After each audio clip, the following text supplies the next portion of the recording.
ಆತ್ಮೀಯ ವೀಕ್ಷಕರೇ, ತಮ್ಮೆಲ್ಲರಿಗೂ ವಂದನೆಗಳು. ಅರಣ್ಯದಲ್ಲಿ ಒಂಟೆಯ ಕೂದಲಿನ ಬಟ್ಟೆ ಧರಿಸಿ ಮಿಡತೆ ಮತ್ತು ಕಾಡು ಜೇನನ್ನು ಆಹಾರವಾಗಿ ತೆಗೆದುಕೊಳ್ಳುತ್ತಾ ಒಬ್ಬ ಮನುಷ್ಯನು ಕೂಗಿ ಹೇಳುತ್ತಿದ್ದಾನೆ, ಕರ್ತನ ದಾರಿಯನ್ನು ಸಿದ್ಧ ಮಾಡಿರಿ ಎಂದು.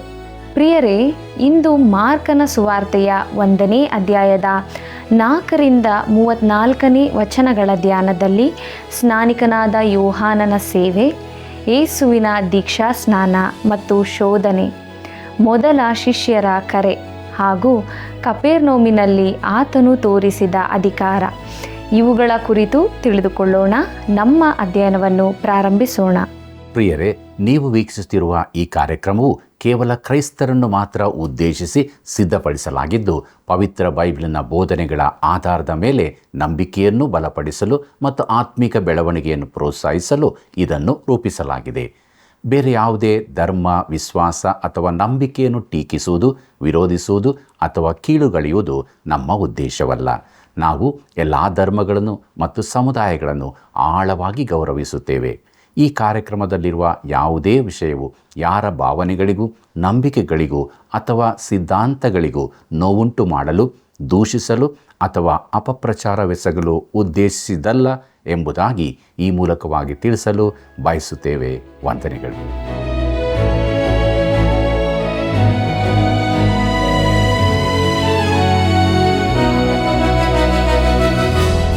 ಕಂದ, ನನ್ನ ಮಾತುಗಳನ್ನು ಅನುಸರಿಸು, ನನ್ನ ಆಜ್ಞೆಗಳನ್ನು ಮನಸ್ಸಿನಲ್ಲಿಟ್ಟುಕೋ. ಜ್ಞಾನೋಕ್ತಿಗಳು 7ನೇ ಅಧ್ಯಾಯ 1ನೇ ವಚನ. ಆತ್ಮೀಯ ವೀಕ್ಷಕರೇ, ನಿಮ್ಮೆಲ್ಲರಿಗೂ ಪ್ರೀತಿಯ ಶುಭ ವಂದನೆಗಳು. ಇಂದು ಮಾರ್ಕನು ಬರೆದ ಸುವಾರ್ತೆಯ 1ನೇ ಅಧ್ಯಾಯದ 4ನೇ ವಚನದಿಂದ ನಮ್ಮ ಅಧ್ಯಯನವನ್ನು ಮುಂದುವರಿಸೋಣ. ಮಾರ್ಕನು ಬರೆದ ಸುವಾರ್ತೆ 1ನೇ ಅಧ್ಯಾಯ 4ನೇ ವಚನವನ್ನು ನೋಡಿರಿ. ಪ್ರವಾದಿಯಾದ ಯೆಶಾಯನ ಗ್ರಂಥದಲ್ಲಿ ಬರೆದಿರುವ ಪ್ರಕಾರ ಯೋಹಾನನು ಬಂದು ಜನರಿಗೆ, ನೀವು ಪಾಪ ಪರಿಹಾರಕ್ಕಾಗಿ ದೇವರ ಕಡೆಗೆ ತಿರುಗಿಕೊಂಡು ದೀಕ್ಷಾಸ್ನಾನ ಮಾಡಿಸಿಕೊಳ್ಳಬೇಕೆಂದು ಸಾರಿ ಹೇಳುತ್ತಾ ಅಡವಿಯಲ್ಲಿ ದೀಕ್ಷಾಸ್ನಾನ ಮಾಡಿಸುತ್ತಾ ಇದ್ದನು ಎಂಬುದೇ. ಪ್ರಿಯ ವೀಕ್ಷಕರೇ, ಇಲ್ಲಿ ಹೇಳಿದ ಮಾತು ಪಾಪ ಪರಿಹಾರಕ್ಕಾಗಿ ಎಂಬುದು ಮೂಲ ಶಬ್ದದ ಪ್ರಕಾರ ಪಾಪ ಪರಿಹಾರದ ಕಡೆಗೆ ಎಂಬುದಾಗಿ ಇರುತ್ತದೆ. ಯೋಹಾನನ ಸೇವೆಯು ಸಿದ್ಧತೆಯ ಸೇವೆಯಾಗಿದೆ. ಕರ್ತನಾದ ಯೇಸು ಈ ಲೋಕಕ್ಕೆ ಬರುವುದಕ್ಕಾಗಿ ಜನರನ್ನು ಸಿದ್ಧ ಮಾಡುವಂಥದ್ದಾಗಿದೆ. ಪಾಪಗಳನ್ನು ಪರಿಹಾರ ಮಾಡುವವನು ಯೇಸು ಕ್ರಿಸ್ತನೇ ಆಗಿದ್ದಾನೆ.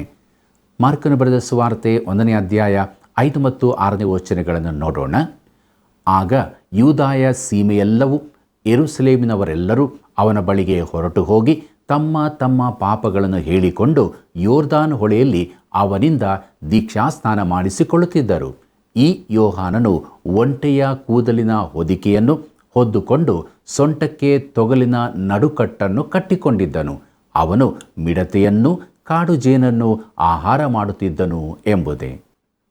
ಪ್ರಿಯರೇ, ಸ್ಥಾನಿಕನಾದ ಯೋಹಾನನ ಸಂದೇಶವು ವಿಚಿತ್ರವಾಗಿರುವುದಲ್ಲದೆ ಅವನ ತೊಡುಗೆ ಆಹಾರಗಳು ವಿಚಿತ್ರವಾಗಿದ್ದವು. ಅವನು ಈ ಸೇವೆಗಾಗಿಯೇ ಪ್ರತ್ಯೇಕಿಸಲ್ಪಟ್ಟವನಾಗಿದ್ದನು. ಅವನು ಯಾಜಕರ ಕುಲವಾದ ಲೇವಿಯ ವಂಶಕ್ಕೆ ಸೇರಿದವನಾಗಿದ್ದು ಯೆರೂಸಲೇಮ್ ದೇವಾಲಯದಲ್ಲಿ ಯಾಜಕನಾಗಿರಬೇಕಾಗಿತ್ತು. ಆದರೆ ದೇವರು ಅವನನ್ನು ಒಬ್ಬ ಪ್ರವಾದಿಯನ್ನಾಗಿ ಕರೆದನು. ಅವನು ಅಡವಿಯಲ್ಲಿ ಬೋಧಿಸುವವನಾದನು. ಜನರು ಅವನ ಮಾತು ಕೇಳಲು ಕೂಡಿ ಬರುತ್ತಿದ್ದರು. ಈ ದಿನಗಳಲ್ಲಿ ಜನರು ಹೆಚ್ಚು ವಾಸಿಸುವ ಇಲ್ಲವೇ ಹೆಚ್ಚಾಗಿ ಸೇರಿ ಬರುವ ಸ್ಥಳಗಳಲ್ಲಿ ದೇವಾಲಯಗಳನ್ನು ಸ್ಥಾಪಿಸಲು ಬಯಸುತ್ತಾರೆ. ಸಭೆ ಜನರಿಗೆ ಸಮೀಪವಾಗಿರಬೇಕೆಂದು ನಾವು ಆಶಿಸುತ್ತೇವೆ. ಆದರೆ ಪ್ರಿಯರೇ, ಯೋಹಾನನು ಈ ರೀತಿಯಾಗಿ ಕೆಲಸ ಮಾಡಲಿಲ್ಲ. ಅವನು ಅಡವಿಯಲ್ಲಿದ್ದನು ಮತ್ತು ಜನರು ಅವನ ಬಳಿಗೆ ಗುಂಪಾಗಿ ಹೋಗುತ್ತಿದ್ದರು. ಮುಂದಕ್ಕೆ ನೋಡೋಣ. ಮಾರ್ಕನು ಬರೆದ ಸುವಾರ್ತೆ 1ನೇ ಅಧ್ಯಾಯ 7ನೇ ವಚನವನ್ನು. ಅವನು, ನನಗಿಂತ ಶಕ್ತನು ನನ್ನ ಹಿಂದೆ ಬರುತ್ತಾನೆ, ಆತನ ಕೆರೆಗಳ ಬಾರನ್ನು ಬೊಗ್ಗಿಕೊಂಡು ಬಿಚ್ಚುವುದಕ್ಕೂ ನಾನು ಯೋಗ್ಯನಲ್ಲ ಎಂಬುದೇ. ನೋಡಿರಿ ಪ್ರಿಯರೇ, ಸ್ಥಾನಿಕನಾದ ಯೋಹಾನನು ಎಷ್ಟು ವಿಶೇಷವಾದವನೆಂದು ಇದು ತೋರಿಸುತ್ತದೆ. ಅವನು ಜನರನ್ನು ಅಲ್ಲಾಡಿಸಿದನು. ಅವನು ವಿಚಿತ್ರವಾದ ಆದರೆ ಬಲಶಾಲಿ ಮನುಷ್ಯನಾಗಿದ್ದನು. ಆದರೆ ಅವನ ಧ್ವನಿ ಒಂಟಿ ಧ್ವನಿಯಾಗಿತ್ತು. ಅವನ ದೀನತನವನ್ನು ಗಮನಿಸಿರಿ. ಸ್ಥಾನಿಕನಾದ ಯೋಹಾನನು ಬಹು ದೀನನಾದ ವ್ಯಕ್ತಿಯಾಗಿದ್ದನು. ಮಾರ್ಕನ ಬರೆದ ಸುವಾರ್ತೆ 1ನೇ ಅಧ್ಯಾಯ 8ನೇ ವಚನವನ್ನು ಗಮನಿಸಿ. ನಾನು ನಿಮಗೆ ನೀರಿನ ಸ್ನಾನ ಮಾಡಿಸಿದೆನು, ಆತನಾದರೂ ನಿಮಗೆ ಪವಿತ್ರಾತ್ಮದ ಸ್ನಾನ ಮಾಡಿಸುವನು ಎಂದು ಸಾರಿ ಹೇಳಿದನು ಎಂಬುದೇ. ಯೇಸುವಿಗೂ ಯೋಹಾನನಿಗೂ ಇರುವ ದೊಡ್ಡ ವ್ಯತ್ಯಾಸ ಇದೇ ಆಗಿದೆ. ನಿಜವಾದ ದೀಕ್ಷಾಸ್ಥಾನವೆಂದರೆ ಪವಿತ್ರಾತ್ಮನ ದೀಕ್ಷಾಸ್ಥಾನವೇ ಆಗಿದೆ. ಆಚಾರದ ಸ್ನಾನವೆಂದರೆ ನೀರಿನ ಸ್ನಾನ. ನೀರಿನ ದೀಕ್ಷಾಸ್ಥಾನ ಅಗತ್ಯವಿದೆ, ಯಾಕಂದರೆ ಅದು ಒಂದು ಸಾಕ್ಷಿಯಾಗಿದೆ. ಮತ್ತಾಯನ ಸುವಾರ್ತೆಯಲ್ಲಿ ನಾವು ನೋಡುವಂತೆ ಕರ್ತನಾದ ಯೇಸು ಮಾನವರೊಂದಿಗೆ ತನ್ನನ್ನು ಒಂದಾಗಿ ಮಾಡಲಿಕ್ಕಾಗಿ ದೀಕ್ಷಾಸ್ನಾನ ಮಾಡಿಸಿಕೊಂಡನು. ತಂದೆಯಾದ ದೇವರು ಸೇವಕನನ್ನು ಪರಿಚಯಿಸಿದ್ದು ಎಂಬ ವಿಚಾರವನ್ನು ನೋಡೋಣ. ಮಾರ್ಕನು ಬರೆದ ಸುವಾರ್ತೆ 1ನೇ ಅಧ್ಯಾಯ 9ನೇ ವಚನವನ್ನು ಗಮನಿಸಿರಿ. ಆ ದಿನಗಳಲ್ಲಿ ಯೇಸು ಗಲಿಲಾಯ ಸೀಮೆಗೆ ಸೇರಿದ ನಜರೇತ್ ಎಂಬ ಊರಿನಿಂದ ಬಂದು ಯೋರ್ದಾನ್ ಹೊಳೆಯಲ್ಲಿ ಯೋಹಾನನಿಂದ ಸ್ನಾನ ಮಾಡಿಸಿಕೊಂಡನು ಎಂಬುದೇ.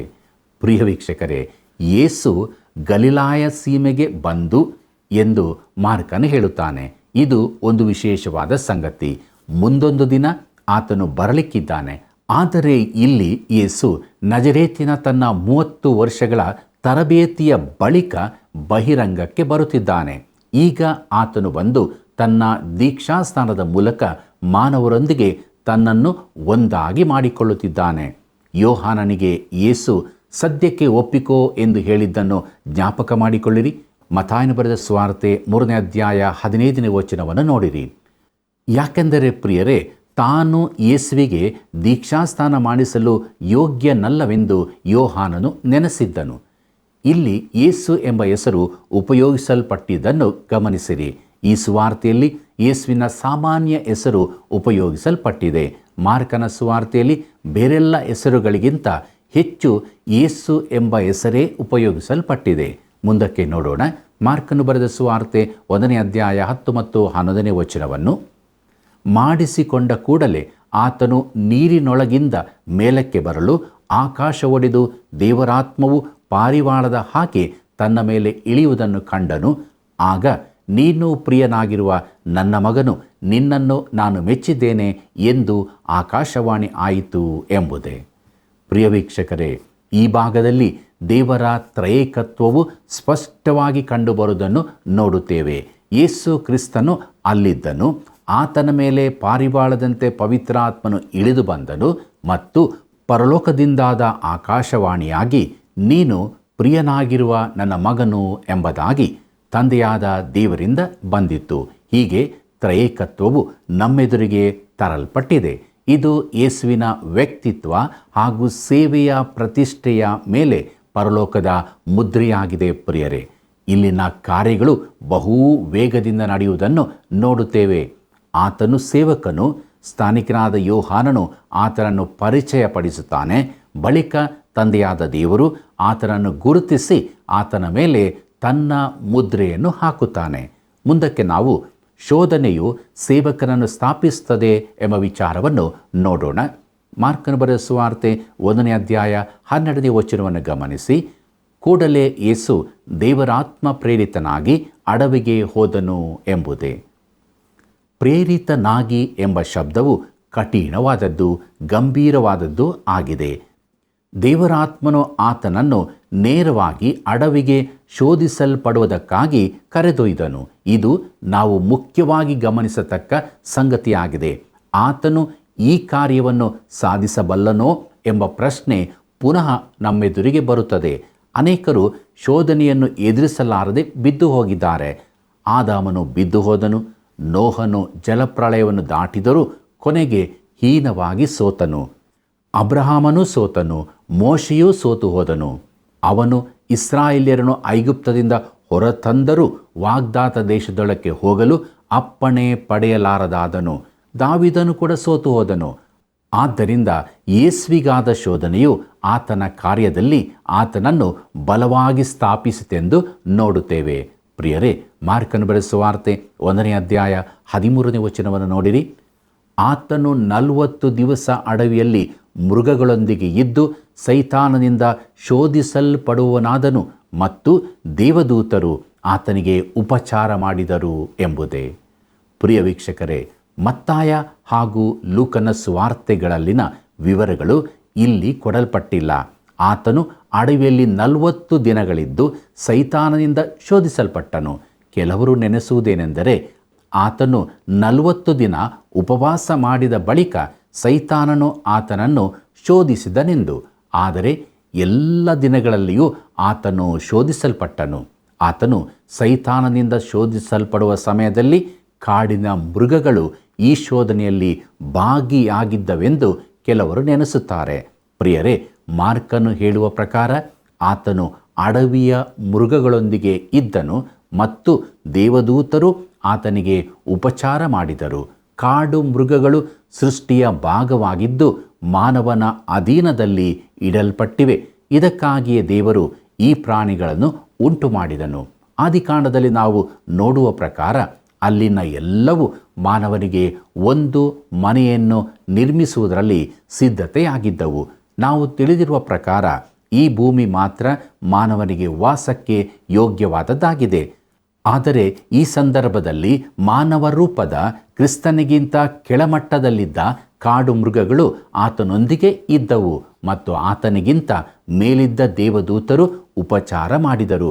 ಮಾರ್ಕನ ಮಾತಿನ ಅರ್ಥ ಇದೇ ಆಗಿದೆ.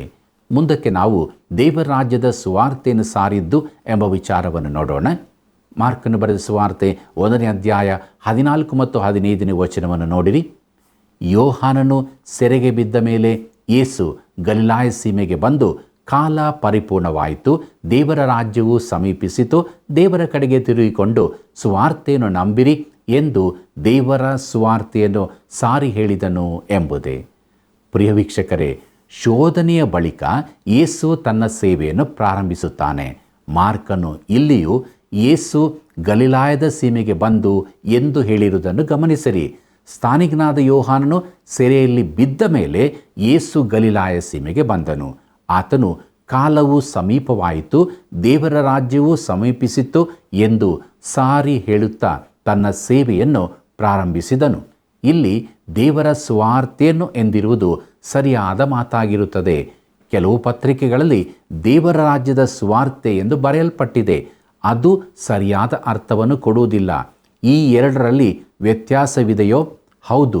ಪರಲೋಕ ರಾಜ್ಯವೆಂದರೆ ಈ ಭೂಮಿಯ ಮೇಲೆ ದೇವರ ಆಳ್ವಿಕೆಯಾಗಿದೆ. ದೇವರ ರಾಜ್ಯವು ಆತನ ಸಮಸ್ತ ವಿಶ್ವವನ್ನು ಈ ಭೂಮಿಗಿಂತಲೂ ಆಚಿನದನ್ನು ಒಳಗೊಂಡಿರುತ್ತದೆ. ಆದ್ದರಿಂದ ಪರಲೋಕ ರಾಜ್ಯವು ದೇವರ ರಾಜ್ಯದೊಳಗೆ ಇರುತ್ತದೆ. ಮತ್ತಾಯನು ದೇವರ ನಿಯಮಗಳನ್ನು ಈ ಭೂಮಿಗೆ ಮಾತ್ರ ಅನ್ವಯಿಸುತ್ತಾನೆ. ಮಾರ್ಕನು ವಿಸ್ತಾರವಾಗಿ ಹೆಚ್ಚಿನ ಭಾಗವನ್ನು ಸೇರಿಸಿಕೊಳ್ಳುತ್ತಾನೆ. ಯಾಕಂದರೆ ದೇವರ ರಾಜ್ಯವು ಇಡೀ ವಿಶ್ವವನ್ನೇ ಒಳಗೊಂಡದ್ದಾಗಿರುತ್ತದೆ. ಭೂಮಿಗೆ ಸಂಬಂಧಪಟ್ಟು ಮಾತ್ರ ನೋಡುವುದಾದರೆ ದೇವರ ರಾಜ್ಯ ಸಮೀಪಿಸಿದೆ ಅಥವಾ ಪರಲೋಕ ರಾಜ್ಯ ಸಮೀಪಿಸಿದೆ ಎಂದು ಹೇಳುವುದು ಎರಡು ಸಮಾನವಾಗಿ ಕಾಣುತ್ತದೆ. ಪ್ರಿಯರೇ, ಆದರೆ ದೇವರ ರಾಜ್ಯವು ಭೂಮಿಯಿಂದ ಹೊರಗಿನ ಪ್ರದೇಶಗಳನ್ನು ಒಳಗೊಂಡಿದ್ದು, ಪರಲೋಕ ರಾಜ್ಯವೆಂದರೆ ಭೂಮಿಯ ಮೇಲಿನ ಪರಲೋಕದ ಆಡಳಿತವನ್ನು ಮಾತ್ರ ತೋರಿಸುತ್ತದೆ. ದೇವರ ಕಡೆಗೆ ತಿರುಗಿಕೊಂಡು ಸುವಾರ್ತೆಯನ್ನು ನಂಬಿರಿ. ಯೇಸುವಿನ ಈ ಸಂದೇಶವು ಮತ್ತಾಯನ ಸುವಾರ್ತೆಯಲ್ಲಿನ ಸ್ಥಾನಿಕನಾದ ಯೋಹಾನನ ಸಂದೇಶವು ಒಂದೇ ಆಗಿದೆ.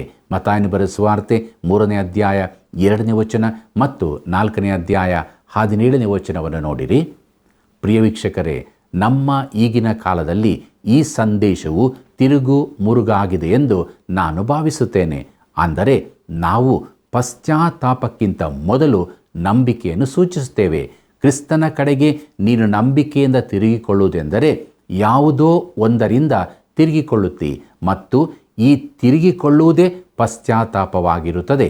ಈ ರೀತಿ ಯಾವುದರಿಂದಲಾದರೂ ತಿರುಗಿಕೊಳ್ಳುವುದು ಇಲ್ಲದಿದ್ದರೆ ಕ್ರಿಸ್ತನ ಕಡೆಗೆ ತಿರುಗುವುದು ನಿಜವಾದದ್ದಾಗಿರುವುದಿಲ್ಲ.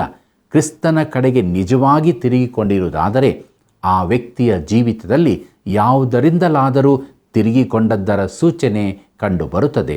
ಆದ್ದರಿಂದ ಇಲ್ಲಿ ಯಾವ ವಿರೋಧಾಭಾಸವೂ ಇಲ್ಲ. ಮುಖ್ಯವಾದ ಅಂಶವೆಂದರೆ ಸುವಾರ್ತೆಯನ್ನು ನಂಬುವಂಥದ್ದೇ. ಪ್ರಿಯ ವೀಕ್ಷಕರೇ, ಇಲ್ಲಿಯ ಚಟುವಟಿಕೆಗಳು ಬಹು ವೇಗವಾಗಿ ಸಾಗುತ್ತವೆ. ಆದರೆ ಈ ಸುವಾರ್ತೆಯು ಚಟುವಟಿಕೆಯ ರೋಮನ್ನರಿಗಾಗಿ ಬರೆದದೆಂಬುದನ್ನು ನೆನಪಿಡಿರಿ. ರೋಮನ್ನರು ಲೋಕವನ್ನಾಳಿದ ಬಲಶಾಲಿಗಳಾಗಿದ್ದರು ಮತ್ತಾಯನು ಬರೆದದ್ದು ಧಾರ್ಮಿಕ ವ್ಯಕ್ತಿಗಳಿಗಾಗಿ, ಮಾರ್ಕನು ಬಲಶಾಲಿಗಳಿಗಾಗಿ ಬರೆದಿದ್ದಾನೆ, ಲೂಕನು ವಿಚಾರಶೀಲರಿಗಾಗಿ ಬರೆದಿದ್ದಾನೆ, ಯೋಹಾನನ ಸುವಾರ್ತೆ ರಕ್ಷಣೆಯ ಅಗತ್ಯವಿರುವ ದರಿದ್ರನಿಗಾಗಿ ಬರೆಯಲ್ಪಟ್ಟದ್ದು. ಮುಂದಕ್ಕೆ ನಾವು ಶಿಷ್ಯರನ್ನು ಕರೆದದ್ದು ಎಂಬ ವಿಚಾರವನ್ನು ನೋಡೋಣ. ಮಾರ್ಕನು ಬರೆದ ಸುವಾರ್ತೆ 1ನೇ ಅಧ್ಯಾಯ 16ನೇ ವಚನದಿಂದ 20ನೇ ವಚನದವರೆಗೆ ಗಮನಿಸಿರಿ.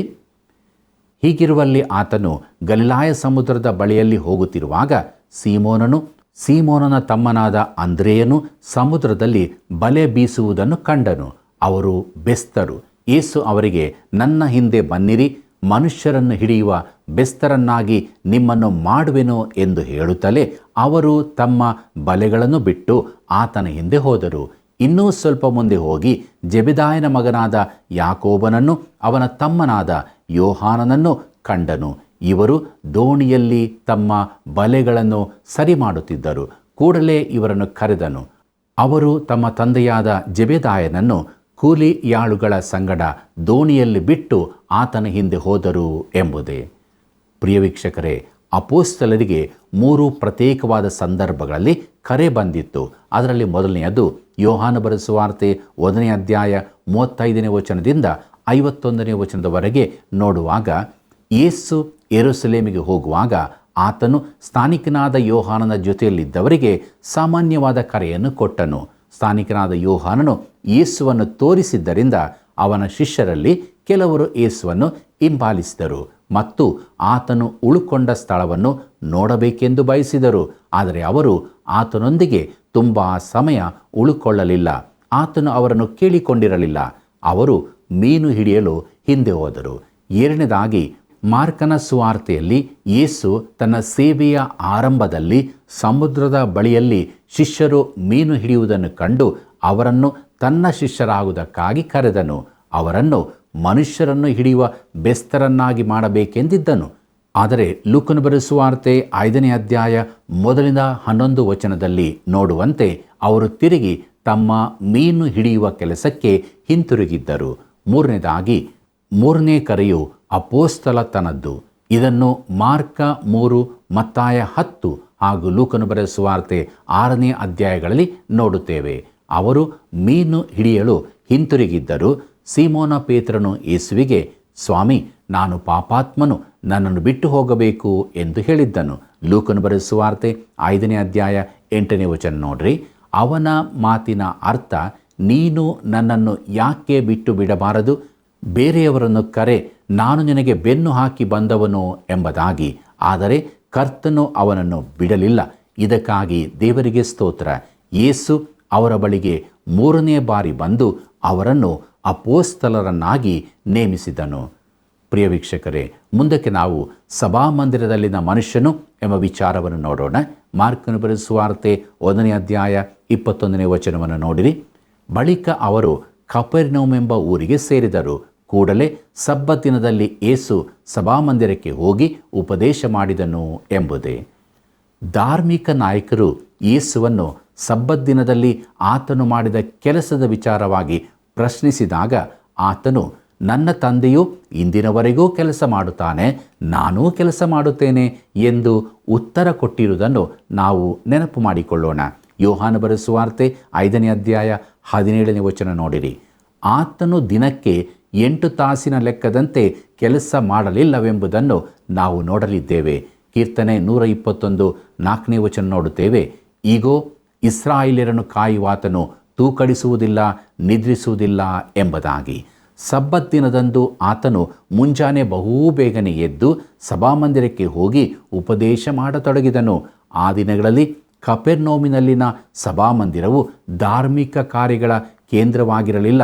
ನಜರೇತಿನ ಆತನ ಸ್ವಂತ ಜನರು ಆತನನ್ನು ಸ್ವೀಕರಿಸದೇ ಇದ್ದರಿಂದ ಆತನು ಅಲ್ಲಿಂದ ಹೊರಟು ಕಪೆರ್ನೌಮಿಗೆ ಬಂದು ತನ್ನ ಭೂಲೋಕದ ಸೇವೆಯ ಕಾಲವೆಲ್ಲ ಅದನ್ನೇ ತನ್ನ ಕೇಂದ್ರ ಸ್ಥಾನವನ್ನಾಗಿಸಿಕೊಂಡನು.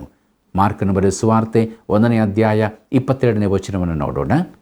ಜನರು ಆತನ ಉಪದೇಶಕ್ಕೆ ಅತ್ಯಾಶ್ಚರ್ಯಪಟ್ಟರು. ಯಾಕಂದರೆ ಆತನು ಶಾಸ್ತ್ರಿಗಳಂತೆ ಉಪದೇಶ ಮಾಡದೆ ಅಧಿಕಾರವಿದ್ದವನಂತೆ ಅವರಿಗೆ ಉಪದೇಶ ಮಾಡುತ್ತಿದ್ದನು ಎಂಬುದೇ.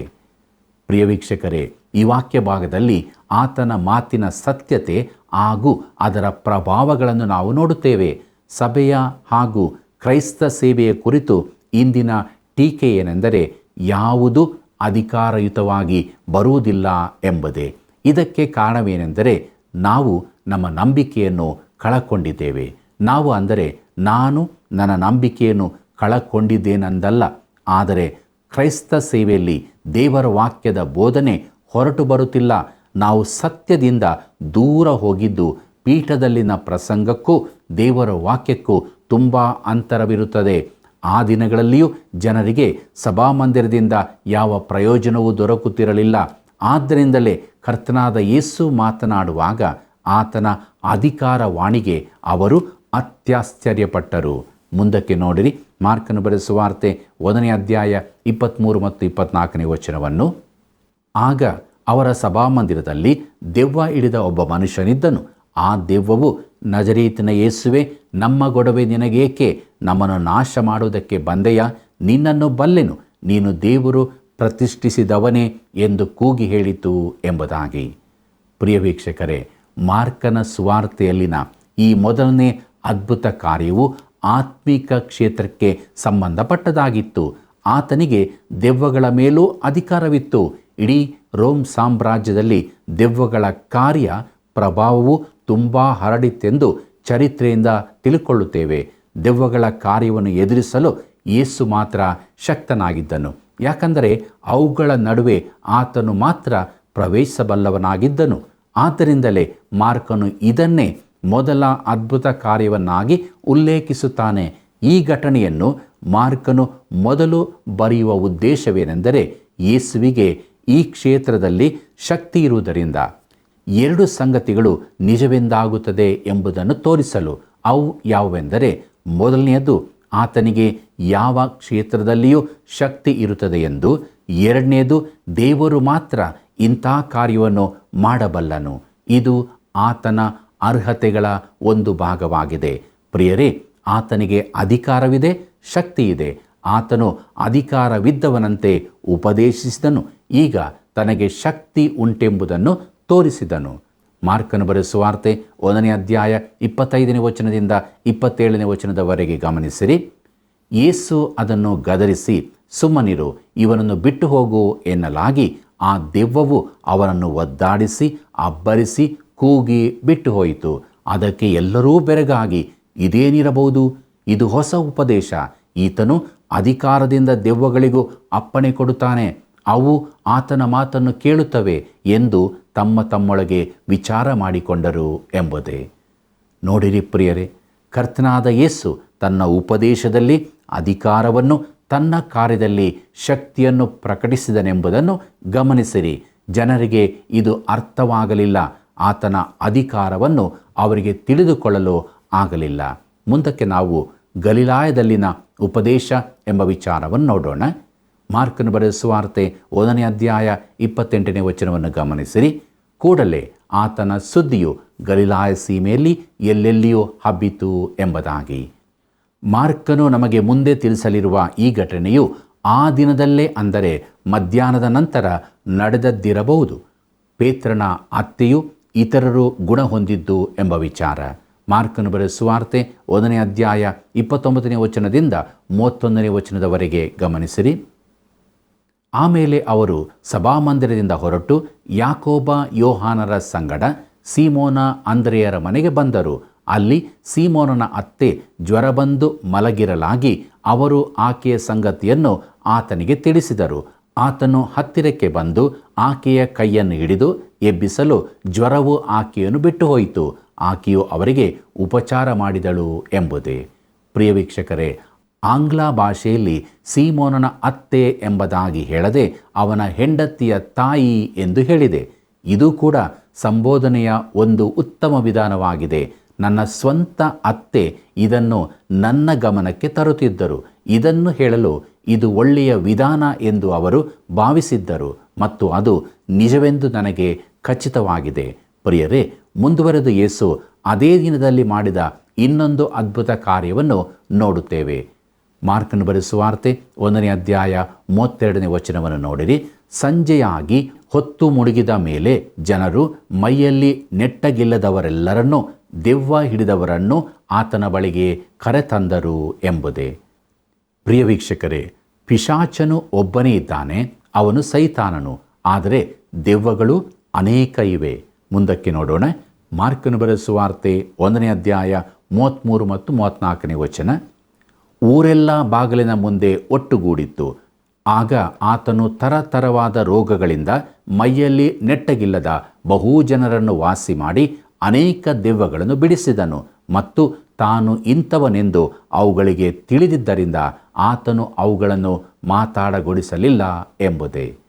ಪ್ರಿಯರೇ, ಇಲ್ಲಿ ಮಾರ್ಕನು ಮತ್ತಾಯನು ಮಾಡಿದ್ದನ್ನೇ ಮಾಡುತ್ತಾನೆ. ಯೇಸು ರೋಗಿಗಳನ್ನು ಸ್ಪಷ್ಟಪಡಿಸಿದ ಅನೇಕ ಘಟನೆಗಳಲ್ಲಿ ಕೆಲವನ್ನು ಮಾತ್ರವೇ ವಿವರವಾಗಿ ಬರೆಯುತ್ತಾನೆ. ಯೇಸು ಸಾವಿರಾರು ಜನರನ್ನು ಗುಣಪಡಿಸಿದ್ದನು, ಆದರೆ ಕೆಲವು ಘಟನೆಗಳು ಮಾತ್ರ ಬರೆಯಲ್ಪಟ್ಟಿವೆ. ಪ್ರಿಯ ವೀಕ್ಷಕರೇ, ಭಾಳಷ್ಟು ವಿಚಾರಗಳನ್ನು ನಾವು ಇಂದು ಕೇಳಿಸಿಕೊಂಡಿದ್ದೇವೆ. ಕೇಳಿಸಿಕೊಂಡ ವಿಚಾರಕ್ಕೆ ನಮ್ಮನ್ನು ನಾವು ಪರೀಕ್ಷೆ ಮಾಡಿಕೊಳ್ಳೋಣ. ದೇವರ ಬಳಿಗೆ ಬರೋಣ. ಆತನಿಂದ ಬಲವನ್ನು ಸಹಾಯವನ್ನು ಹೊಂದಿಕೊಳ್ಳೋಣ. ಪ್ರಾರ್ಥನೆ ಮಾಡೋಣ. ಕೃಪಾಳು ದೇವರೇ, ನಿನ್ನ ಪಾದ ಬಳಿಗೆ ಬಂದಿದ್ದೇವೆ. ನಮ್ಮ ಪರಿಸ್ಥಿತಿಗಳನ್ನು ನೀನು ಬಲ್ಲಿ. ನಮ್ಮಲ್ಲಿ ನೀನು ಮೆಚ್ಚದೇ ಇರುವಂಥ ಸ್ವಭಾವಗಳನ್ನು ತೆಗೆದುಹಾಕು. ನಾವು ಪಾಪವೆಂಬ ರೋಗದಿಂದ ಬಂಧಿಸಲ್ಪಟ್ಟು ನಾಶವಾಗಿ ಹೋಗದಂತೆ ನಮಗೆ ಬಿಡುಗಡೆಯನ್ನು ಸಮಾಧಾನವನ್ನು ಕೊಟ್ಟು ನಿನ್ನ ರಕ್ಷಣೆಯ ಸಂತೋಷದಲ್ಲಿ ನಡೆಸು. ತಂದೆಯಾದ ದೇವರೇ, ನಮ್ಮೆಲ್ಲ ವೀಕ್ಷಕ ಬಾಂಧವರನ್ನು ಹೆಸರೆಸರಾಗಿ ಕರುಣ ಮಾಡು. ಅವರಿಗೆ ಬೇಕಾದ ಎಲ್ಲ ರೀತಿಯ ಸಹಾಯವನ್ನು ಕೊಟ್ಟು ರಕ್ಷಣೆಯ ಸಂತೋಷದಲ್ಲಿ ನಡೆಸಿ ನೀನು ಮಾತ್ರ ಮಹಿಮೆ ಹೊಂದು. ಯೇಸುವಿನ ನಾಮದಲ್ಲಿ ಬೇಡಿದ್ದೇವೆ ತಂದೆಯೇ, ಆಮೆನ್.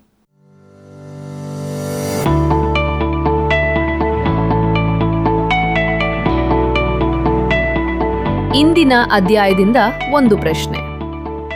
ಸ್ನಾನಿಕನಾದ ಯೋಹಾನನ ಸಂದೇಶ ಮತ್ತು ದೀಕ್ಷಾ ಸ್ನಾನದ ಮುಖ್ಯ ಉದ್ದೇಶವೇನಾಗಿತ್ತು? ಸ್ನಾನಿಕನಾದ ಯೋಹಾನನ ಸಂದೇಶ ಮತ್ತು ದೀಕ್ಷಾ ಸ್ನಾನದ ಮುಖ್ಯ ಉದ್ದೇಶವೇನಾಗಿತ್ತು? ಉತ್ತರ: ದೈಹಿಕ ಸ್ವಸ್ಥತೆ, ರೋಮ್ ವಿರುದ್ಧ ಕ್ರಾಂತಿ, ಪಾಪ ಪರಿಹಾರ. ನಿಮ್ಮ ಉತ್ತರಗಳನ್ನು ನಮ್ಮ ವಾಟ್ಸಪ್ ಸಂಖ್ಯೆ 76187377772ಗೆ ಕಳುಹಿಸಿ.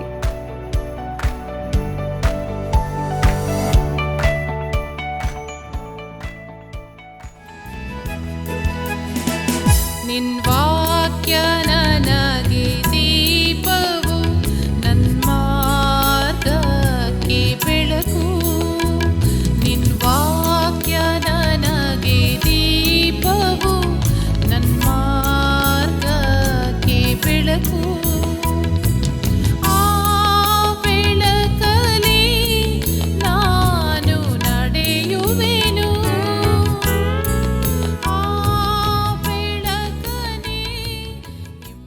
ಪ್ರಿಯರೇ, ಇಂದಿನ ಧ್ಯಾನದಲ್ಲಿ ಒಂದು ಸಂಗತಿ ಬಹು ಸ್ಪಷ್ಟವಾಗಿ ಕಂಡುಕೊಂಡಿದ್ದೇವೆ. ಯೇಸು ಬೋಧಿಸಿದಾಗಲೂ, ದೆವ್ವಗಳನ್ನು ಬಿಡಿಸಿದಾಗಲೂ, ರೋಗಿಗಳನ್ನು ಸ್ವಸ್ಥ ಮಾಡಿದಾಗಲೂ ಅದು ಶಾಸ್ತ್ರಿಗಳಂತೆ ಆಗಿರಲಿಲ್ಲ, ಅಧಿಕಾರವುಳ್ಳವನಂತೆ ಇತ್ತು. ಆ ಅಧಿಕಾರವೇ ಆತನ ದೈವತ್ವವನ್ನು ನಮಗೆ ತೋರಿಸುತ್ತದೆ. ಆತನು ನಮ್ಮನ್ನು ಕರೆದಿರುವಾಗ ಆತನ ವಾಕ್ಯದಲ್ಲಿ ನೆಲೆಗೊಂಡವರಾಗಿ ಜೀವಿಸೋಣ. ಆತ್ಮೀಯ ಪ್ರಿಯರೇ, ಇಂದು ನೀವು ಕಲಿತ ವಿಷಯಗಳ ಬಗ್ಗೆ ನಮಗೆ ಕರೆ ಮಾಡಿ ತಿಳಿಸುವಿರಾ? ಮತ್ತೆ ಭೇಟಿಯಾಗೋಣ. ವಂದನೆಗಳು. ಈ ಕಾರ್ಯಕ್ರಮ ನಿಮಗೆ ಇಷ್ಟವಾಯಿತೆ? ಈಗಲೇ ಒಂದು ಮಿಸ್ಡ್ ಕಾಲ್ ಕೊಡಿರಿ. ಮುಂದಿನ ವಿಜೇತರು ನೀವಾಗಿರಬಹುದು.